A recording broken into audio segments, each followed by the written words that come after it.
Let us continue with the chapter Organic Chemistry, some basic principles and techniques. It is chapter 12. Okay, today is the 10th day of myself doing this chapter with you all. Today is 28th of July 2021. It's a Wednesday. Now, I was explaining you the electron displacement effects in organic chemistry. The next thing which I am supposed to explain you is electromeric effect, which is called capital E effect. Now, electromeric effect refers to the polarity produced in a multiple bonded compound when it is attacked by a reagent, when a double or a triple bond is exposed to an attack by an electrophile. Electrophile, it is a reagent, electron loving reagent. The two pi electrons which form the pi bond are completely transferred to one atom or the other. The electromeric effect is represented as given below. Have a look very carefully. If there is a substrate molecule, in the presence of the electrophile, the pi electrons are shifted to one of the atoms in the presence of the reagent. So, we get to see a completely polarized molecule having charges on the two atoms, A plus and B minus. Now, here the curved arrow shows the displacement of the electron pair. So, in the examination also, if you are told to explain electromeric effect, you must show in this manner.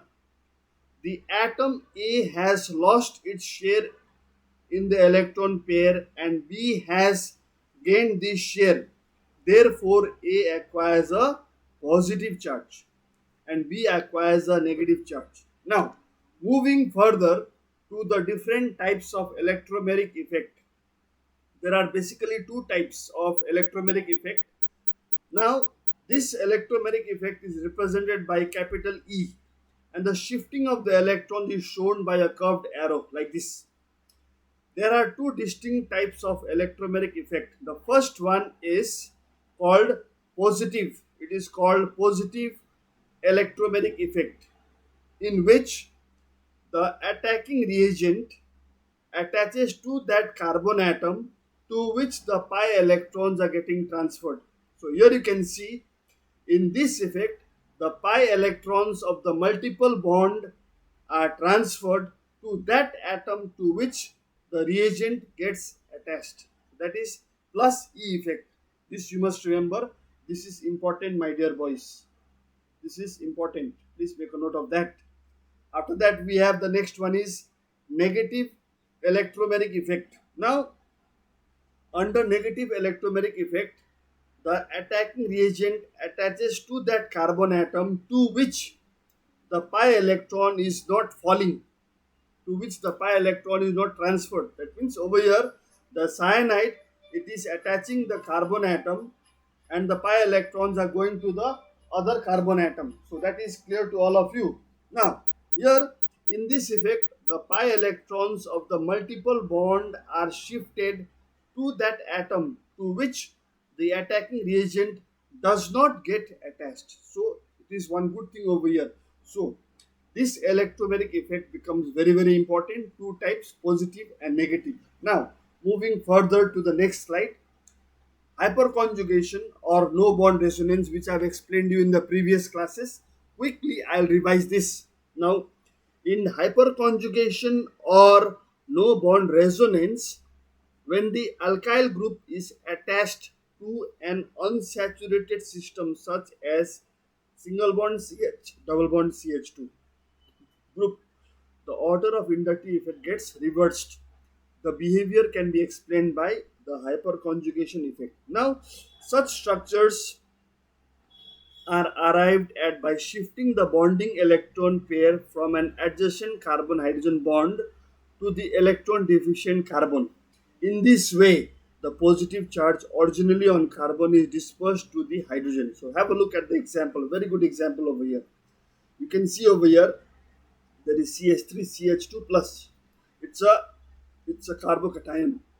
It is an ethyl cation C2H5 plus charge. Okay, now here to disperse this positive charge, what is done?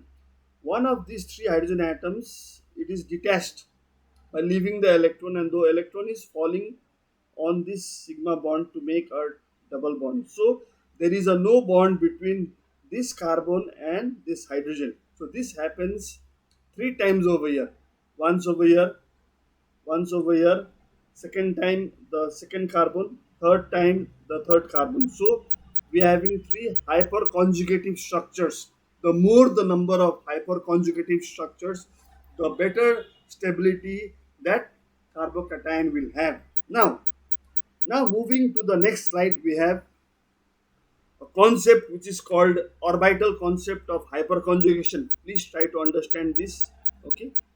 Now this involves delocalization of sigma electrons of carbon hydrogen bond. Please remember, there is always delocalization of sigma electrons of carbon hydrogen bond of an alkyl group which is attached directly to an atom of an unsaturated system or to an atom with an unshaped p orbital.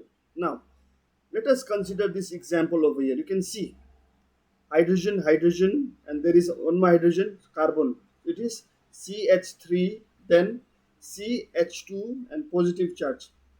These are the orbitals. These are the orbitals, okay. 2p orbital, empty 2p orbital. This is the 1s orbital. It is sp3 hybridized. Okay, now if you consider this, in which the positively charged carbon atom has an empty p orbital, one of the carbon hydrogen bonds of the methyl group can align in the plane of the empty p orbital, and electron constituting the carbon hydrogen bond in plane with this p orbital can then be delocalized in the empty p orbital as given in the figure. So either this hydrogen or this hydrogen or this hydrogen, they can align in the plane of the empty p orbital, and that bond can break. That bond can easily break, and it can form a multiple bond over here between this carbon and this carbon. Okay, and then it can result in hyperconjugation or no bond resonance. Okay, after that, looking at one more example over here. In general, as I've told you previously, greater the number of alkyl groups attached to a positively charged carbon atom, the greater is the hyperconjugation, means greater will be the stability. Greater will be the stability of the unsaturated species or the charged species like carbocations. So here you can see this is a tertiary butyl ethyl cation, okay, ethyl cation, okay, methyl cation. So the stability hyperconjugation is more for this. So order is present over here already. Okay, now this electron displacement effects up to hyperconjugation is over. Let us move to the next subtopic and the most important subtopic in this chapter. Now, if you look at the types of organic reactions and their mechanisms under the main topic over here, they are classified into the following categories. The first one is substitution reaction, where you will be learning about SN1, you will be learning about SN2, substitution nucleophilic unimolecular, substitution nucleophilic bimolecular, you will be learning about addition reactions, addition by an electrophile, addition by because of the presence of a nucleophile, you will be learning about elimination reactions, elimination unimolecular, elimination bimolecular, and then you will not be learning about rearrangement reaction and isomerization reaction because these are not in your syllabus. So basically you must focus yourself to substitution reaction in detail with example, addition reaction in detail with example, and elimination reaction in detail with example. Now proceeding further, try to look at this chart very carefully. Types of substitution reaction. Now substitution reactions are of the following types basically. The first one, nucleophilic substitution. Okay, substitution by a nucleophile, something which is loving the nucleus. Substitution by an electrophile, which is called electrophilic substitution. And then there is radical substitution. Okay, now under nucleophilic substitution we have SN1, SN2, and all these nucleophilic aliphatic substitution, nucleophilic aromatic substitution, and nucleophilic acyl substitution. We will learn this in class 12. But here this is required. SN1, SN2 under nucleophilic, it is required. After that, under electrophilic substitution reaction, we have got electrophilic aliphatic, which will come across several times, and electrophilic aromatic substitution also will come across in this chapter. Okay, this was the chart. It will help you clear the concept about substitution reactions and their types. Now, Let us move to the first type of reactions, organic reaction, and understand their mechanism. Now, a substitution reaction, also known as single displacement reaction or single substitution reaction, is a chemical reaction during which one functional group in a chemical compound is replaced by another functional group. Substitution reactions are of prime importance today in organic chemistry. So, as I have told you, substitution reactions are of two types, SN1 and SN2 reactions. So, one example is given over here, SN1 reaction. Okay. Now, this SN1 reaction, let me explain you by introducing a slide over here right now. Okay. Now, I'm going to insert a slide over here. Please try to pay attention. I'm trying to explain you the mechanism of SN1 reaction. SN1 reaction. Okay.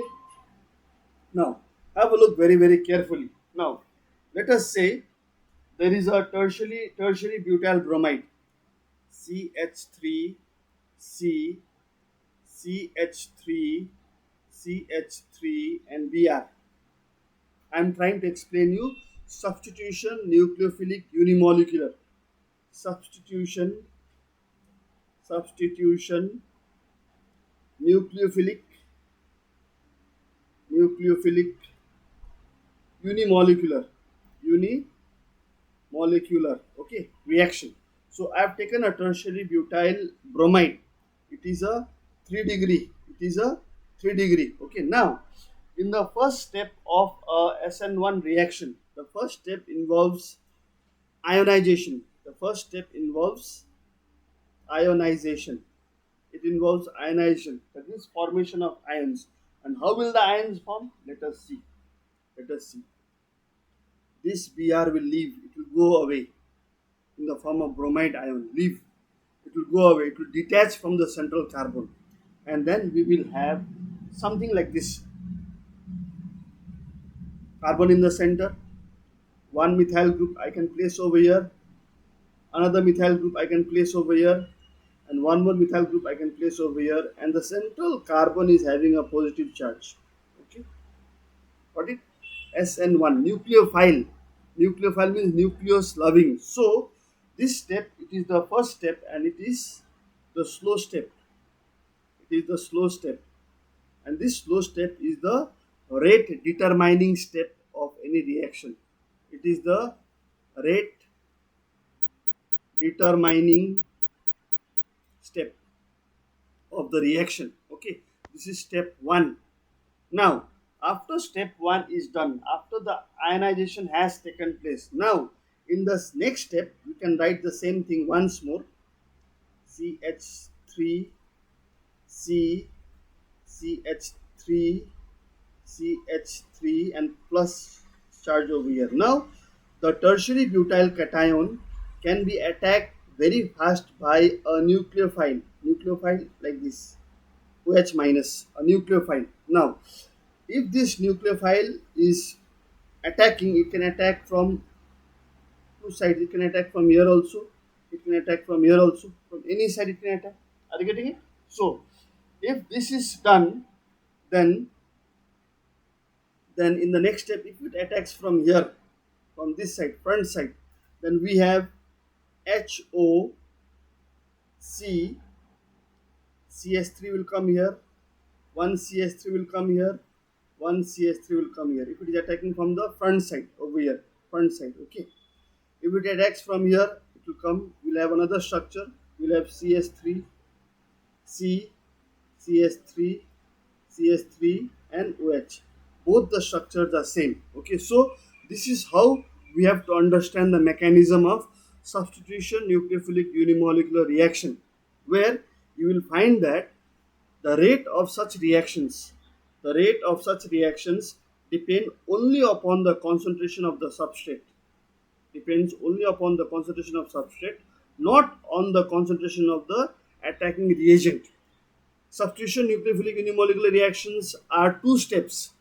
They happen in two steps. They take place in two steps. So, this is what I have explained with regard to SN1 reaction. Okay. Now the example is over here already. SN1 reaction. See.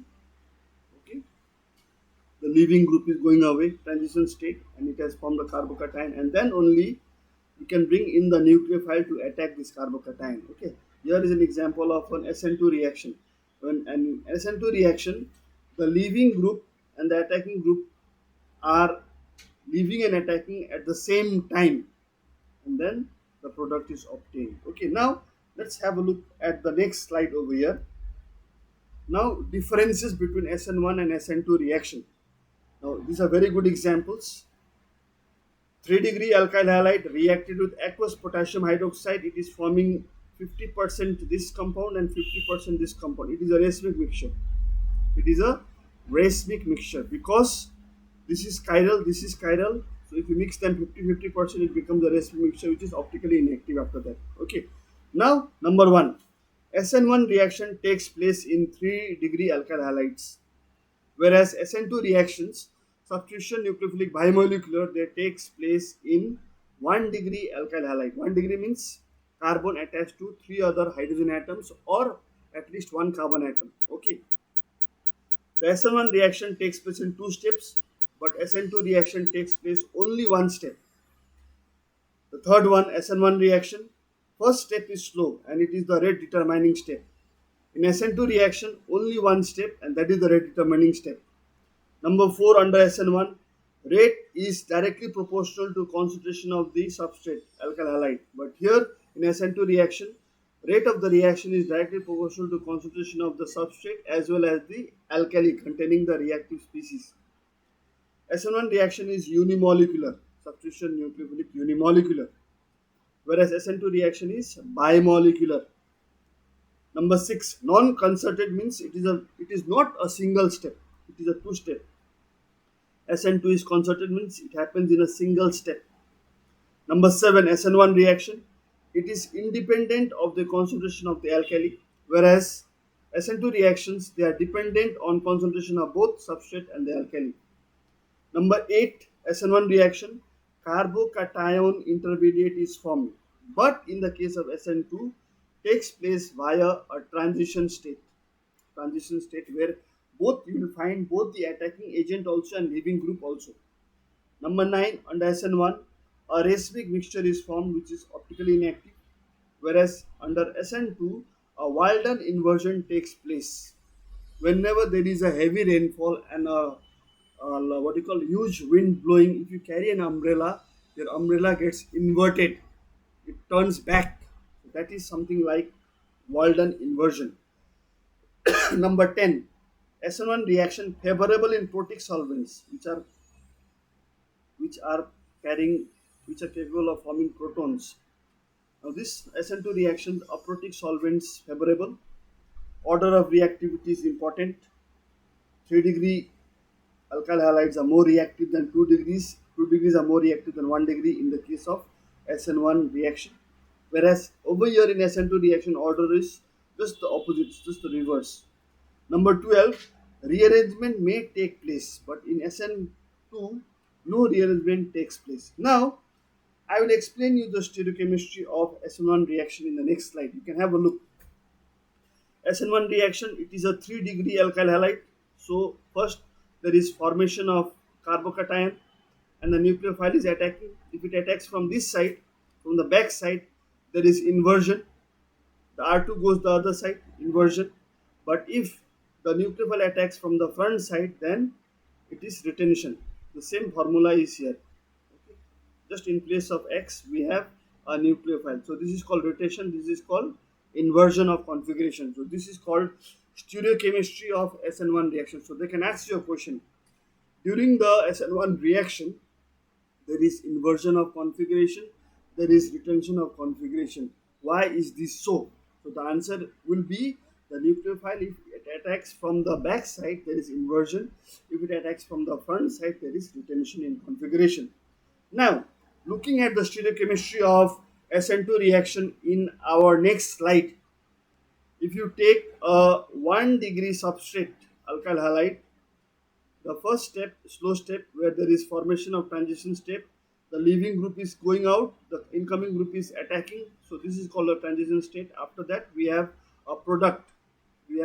Because the attacking group cannot attack from the side where the leaving group is present. So it has to attack from the other side only. That's why we always get an we always get an we always get an inverted product. We always get an inverted product over here. So that is very very important to note over here. So SN2 reaction is always followed by an inversion in configuration. Let me explain this SN2 reaction quickly by inserting a new slide over here. By inserting a new slide, okay, just have a look. Okay, now as you can see on your screen, there is a new slide. So I'll give you a very simple example for SN2 reaction, substitution nucleophilic biomolecular reaction. I will take a 1 degree alkyl halide CH3 CH3 Br. Okay, so I'll bring a nucleophile OH minus attacking reagent. So this OH minus, it cannot attack from here, it has to go and attack from the other side this way. So it results in the formation of a transition state where the attacking reagent is also attacking and the leaving group will also leave, leave at the same time. So this is how the reaction, the transition state looks like. So leaving group is here with dotted diagram. So this is slightly delta negative, this is also slightly delta negative. So this is the attacking group, this is the leaving group. Okay, so now after that step, finally when the bond has become formed and stronger, the formula becomes like this: HOC H H H plus Br minus. So you can see this has been there has been an what inversion. There has been an inversion in configuration. This inversion, this inversion in configuration, it is called Walden. It is called Walden inversion. Please remember this name. It is called Walden inversion. Please remember this name. It is very very important. So this was the example of SN2 reaction, the mechanism part. Okay. Now SN1 mechanism. This you can have a Sir, look. Yes. so could you explain it again, that SN2? SN2. Okay. Look at the SN2 reaction. Yes, sir. SN2 reaction means substitution nucleophilic bimolecular reaction, which takes place in a single step. It occurs in a single step. All this is occurring in a single step. So SN2 reaction is normally carried out by taking 1 degree alkyl halides. 1 degree what? Alkyl halide. So when you bring a nucleophile, this nucleophile OH minus from a potassium hydroxide or an alkali solution, it cannot attack from the side of the leaving group. So it has to attack from the other side, this side. Okay. So that's why there is a transition state formed, because the attacking group is bonding and the leaving group is breaking the bond slowly. So this step is formed, which is called the transition state. After that, finally, the leaving group goes away. It goes away. This Br goes away, and the entering group, that is the nucleophile, attaches. So when it attaches, the hydrogens, the three hydrogens which are connected to the central carbon atom, they are thrown on the other side. So you can see it is like an open umbrella which has been blown away by the wind. If there is a wind from this side, so the umbrella gets blown up the other side. No, so this, if you compare this formula and this formula, have a look at this. The three hydrogens are on the left hand side, but here the three hydrogens on the right hand side, like an open blown off umbrella. So this is called inversion, which has been named as Walden inversion. Am I clear now? Yes, Okay. sir. Now moving to SN1 mechanism, these are in details, so you can go through this yourself. I'll be sending this PowerPoint. Okay, this was just for revision sake. An SN2 reaction also, I have done this same example over here. I have shown you already. Okay, transition state is here. Umbrella flipped inside out. Okay, this is done. Now moving to the next type of reactions, that is number two. We can talk about addition reactions. Now, what is addition reaction? Let us understand. When a reagent is added at the site of double bond, very very important point. When a reagent is added at the site of double bond or a triple bond present in the substrate molecule, the reaction is termed as an addition reaction. That's very very important to understand. One example I have given over here on this slide only. There is an alkene over here. It is ethene. It is ethene. If I react this ethene with bromine, Br2, so This is Br dash Br. So bromine, what happens is this bond, if this single bond breaks, the two electrons fall on this. This becomes Br positive. This becomes Br negative. So this Br positive is attacked by the pi electrons and it gets linked over here. It is getting linked to the first carbon, and the second carbon is carrying a positive charge. Now the Br negative, the second bromine atom, bromide ion, it comes and attaches to this carbon, and in the step 2 we have 1,2-dibromoethane. So this is just an example of addition reaction. This is just an example of addition reaction where we are adding something. We are not removing anything. We are adding something. We are adding a molecule to a double bond. Okay, so come down to the next slide. There are a lot of examples of addition reaction like halogenation means addition of halogens, hydration, addition of water. Hydrogen goes to one carbon, OH goes to the other carbon. Okay, so we have ethanol. Hydrogenation, addition of hydrogen, one hydrogen goes to one carbon, another hydrogen goes to other carbon. So we have an ethane. Polymerization, formation of a polymer. If you bring n molecules of this chloride, ethyl chloride, ethylene chloride, then vinyl, which is called vinyl chloride, then they will polymerize to form polyvinyl chloride, PVC, which is used to make plastics. These were just addition examples of addition reaction. Now coming in detail over here, addition reactions, depending upon the nature of attacking reagent, the addition reactions can be classified into the following categories. The first one is nucleophilic addition reactions. Nucleophilic addition reactions where the addition reactions are started by the attack of nucleophile. Nucleophile means nucleus loving, Nu dot dot single negative charge. So that is nucleophilic addition reaction. The next one is electrophilic addition reactions where the addition reactions are started by the attack of electrophiles. So electrophiles E positive. Okay, they are electron loving reagents. Okay, electrophiles. Okay, then we have number 3, free radical addition reactions where the addition reactions are initiated by the attack of free radicals. Like we have methyl free radical CS3 dot 1 electron, or you can have C2H5 1 dot 1 electron, Cl electron, Br electron. So these are all examples of free radicals. So any addition reaction which is started by the attack of free radicals comes under this free radical addition reaction category. Now moving further to the nucleophilic addition reaction, the first type over here, example is given, HCN, addition by a nucleophile. Over here Cn is a nucleophile, cyanide. So cyanide, it is coming and attacking. Cyanide, it is coming and attacking where? This carbon. When it is attacking this carbon, this bond is breaking. The two electrons are coming over here with the negative charge, and this negative charge is coming and linking with this hydrogen to form a compound which is called acetone cyanohydrine. So this is an example of a very good example of a nucleophilic addition reaction. Okay, so I expect you to learn this example. Okay, there will be direct question based on this.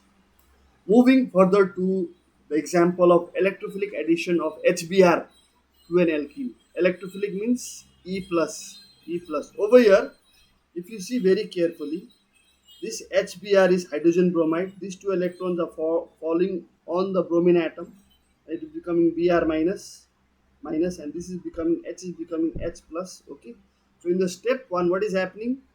This H plus is getting attached by these pi electrons between these two carbon atoms over here like this. Okay. And then this is linked over here. The other carbon atom now is carrying a positive charge. Okay. So this is the electrophile.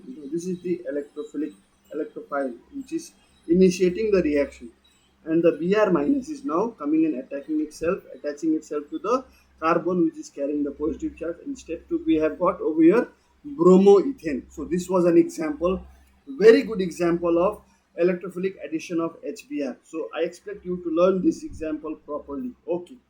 Now coming to the next type of addition reaction, free radical addition of reaction. Example is here. Organic peroxide.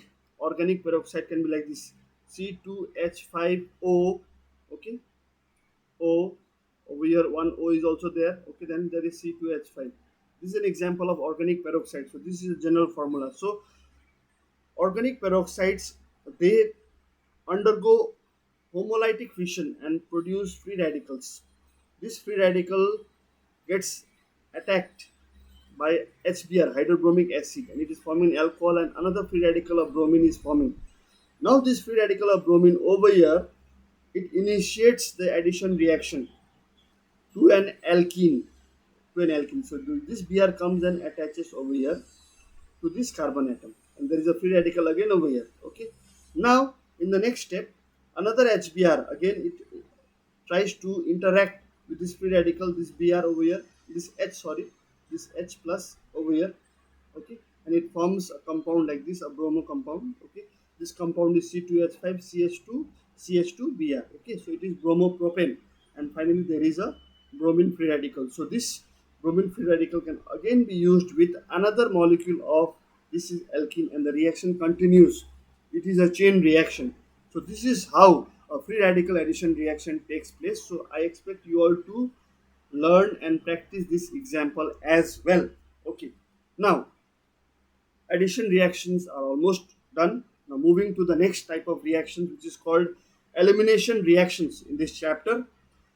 The reactions involving the loss of two or four atoms, either two or four, multiples, okay, or groups from the same or the adjacent carbon atoms in a substrate molecule, leading to the formation of a multiple bond. Okay, so in elimination, after kicking out two or four atoms or groups from the same or the adjacent atoms, that results in the formation of multiple bond. This type of chemical reactions are classified under elimination reaction. Example I have given: dehydrohalogenation of alkyl halide. Dehydrohalogenation means over here alcoholic, I have to use alcoholic potassium hydroxide and react with bromoethane. So when I do that, this OH, it is going to take this H hydrogen and form water over here. This K is going to take away this Br and form KBr, and the bond, this bond is going to fall on this carbon carbon single bond, and it is going to form a double bond over here. So we are eliminating what? We are eliminating what over here? What you call? H is removed, minus H, and we are eliminating Br also. So we are removing hydrogen and we are removing Br. So this is an example of an elimination reaction. So moving further to the types of elimination reaction, there are two types: E1 reactions and E2 reactions. Okay. Now E1 reactions mean unimolecular elimination reactions. Here the rate of the reaction depends upon only upon the concentration of the substrate. Have a look at this. Rate is directly proportional to concentration of the substrate only.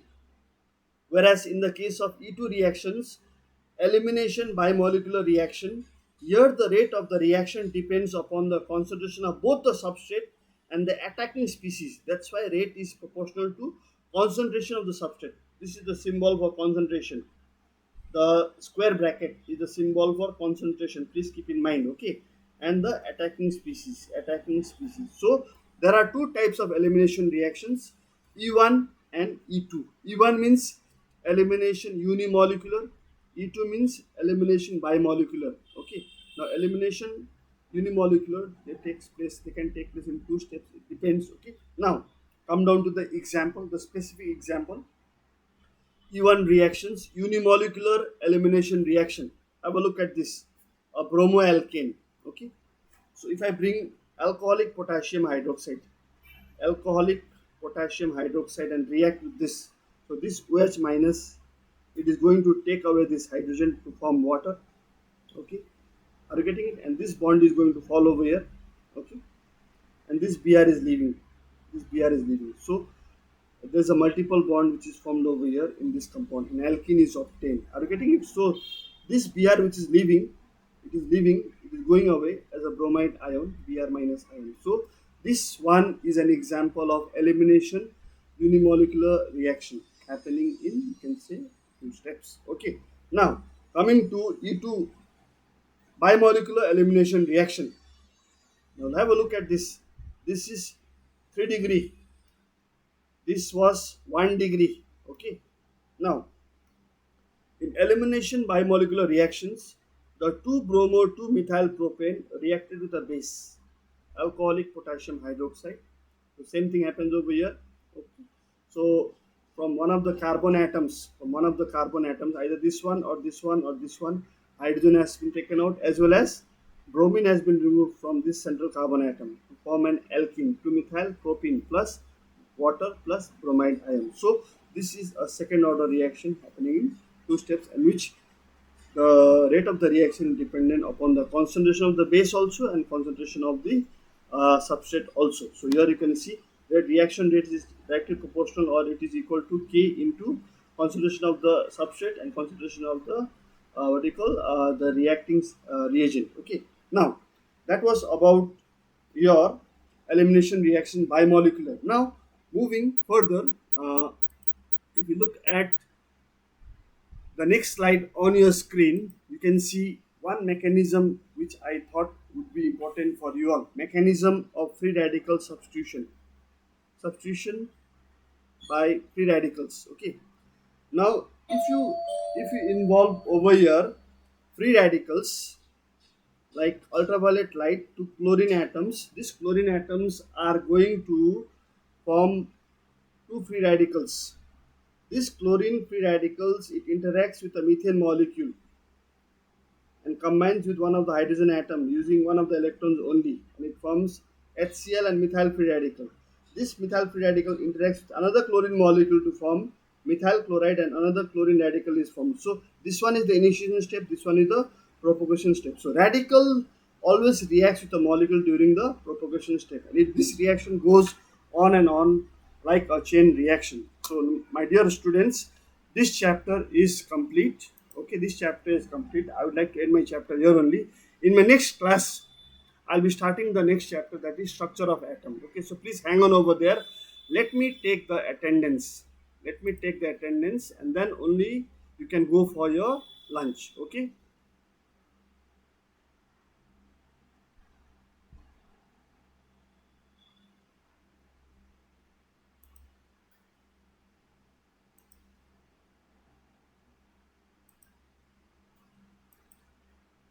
Okay, I have downloaded the attendance file. You may leave the class now. 37 students only. Thank you so much.